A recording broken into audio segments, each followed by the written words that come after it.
দীঘায় ঘুরতে এসেছো আর একটাই বিচ জানা আছে, উদয়পুর। তো চলো আজকে তোমাদেরকে দীঘার কিছু হিডেন প্লেস, যেগুলো খুব সুন্দর জায়গা, সেইগুলো তোমাদেরকে দেখাবো। তোমাদের অবশ্যই ভালো লাগবে আর বলবে যে হ্যাঁ, যে সুন্দর জায়গাগুলো। তো চলো সুন্দর সুন্দর ভিডিও তোমাদের সাথে শেয়ার করব। দীঘা যাচ্ছিলাম সৈকত সুন্দরী রাস্তা দিয়ে, তো এখানে একটা সুন্দর ব্রিজ দেখতে পেলাম, যে ব্রিজটার নাম হচ্ছে নাইকালি ব্রিজ। ফোনের মাধ্যমে দেখাবো। ব্রিজটা অনেকটা সুন্দর আর এই যে আশেপাশের জায়গাটা আছে এটাও অনেক সুন্দর। তো এখন আছি দীঘার কয়েকটি পুরনো বিচের মধ্যে একটি সুন্দর বিচ, শঙ্করপুর মৎস্যবন্ধন যেটাকে বলা হয়। তো এই বীজটা কতজন চেনো আর কে কে এসেছো অবশ্যই কমেন্ট করে জানাবে। আর এর সৌন্দর্যটা তো তোমাদেরকে আমি অবশ্যই দেখাবো।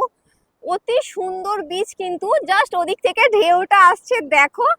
মানে এখানে তোমরা কোনো ভিড় পাবে না, যেহেতু এটা ওল্ড নিউ শঙ্করপুরের বীচেও তোমাদেরকে নিয়ে যাব।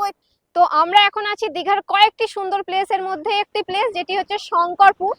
এই বীজটা কিছু কিছু মানুষ জানে, আবার কিছু কিছু মানুষ জানে না, সবাই জানে না, তো সেই জন্যই জানানো।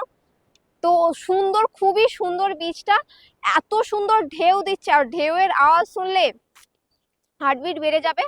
তো এখানে খুব কম মানুষ জানে, যে কারণে মানুষজন খুব কম আসে। তো আরো একটা সুন্দর জায়গায় চলে এসেছি, এটা হচ্ছে তাজপুর বিচ। এই প্লেসটাও এতটা সুন্দর কি বলবো, তোমরা অনেকে আসোনি তাই জানো না। তো ভিড় কম এখানে, শান্ত পরিবেশ, শান্ত পরিবেশে সময় কাটাতে পারবে এসে। তো খুবই সুন্দর, এই বিচটাও খুব সুন্দর। তো এগুলো হচ্ছে দীঘার মধ্যে এমন এমন জায়গা যেগুলো অর্ধেক মানুষ জানে, আবার অর্ধেকে জানে না।